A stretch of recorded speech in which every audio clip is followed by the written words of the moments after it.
This presentation on the pioneering instructional manual, Visionary Schools, Liberating At-Risk Students, Transforming a Nation, is 8 chapters of liberatory knowledge and information strategies and tactics for transforming American society.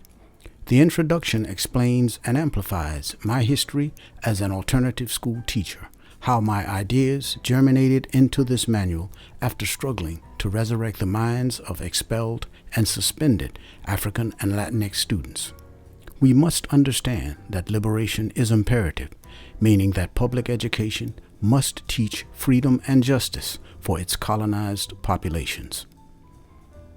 The first chapter on leadership demands that principals, headmasters, assistant principals, and counselors be selected and trained to institute a liberatory education model to free at-risk African and Latinx students from colonial white power, the deeply racist and capitalist nation.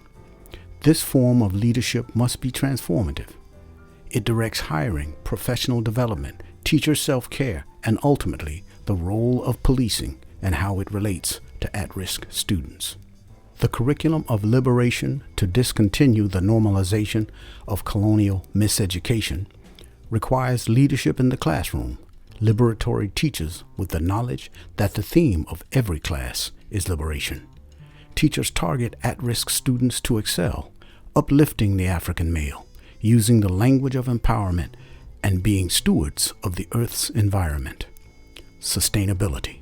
Chapter 4 promotes educating at-risk students for radical performance because educators endow them with thorough lessons on racism, capitalism, militarism, and defeating global warming. In effect, Visionary Schools informs public education by requiring all liberatory educators of at-risk students to be reparations educators and struggle in solidarity for students' self-determination. The Visionary Schools curriculum promotes objective truth and justice, reparations and reclamation as opposed to blind and misplaced patriotism to defend colonization. Visionary Schools Chapter 5, School Structure, Climate of Rebellion, inspires liberatory teachers to avoid silencing disruptive at-risk students. Instead, implement alternative strategies leading to freeing colonized minds and promoting excellence. In addition, teachers educate during after-school detentions on politics and people-centeredness. We also disassemble the role of white liberalism. Counselors are crucial to at-risk student liberation. Chapter 6, Counseling for Liberation, promotes psychological independence from colonialism and the elevation of the African and Latinx female, using her own definition and advocating for the renewed role of the disappeared father.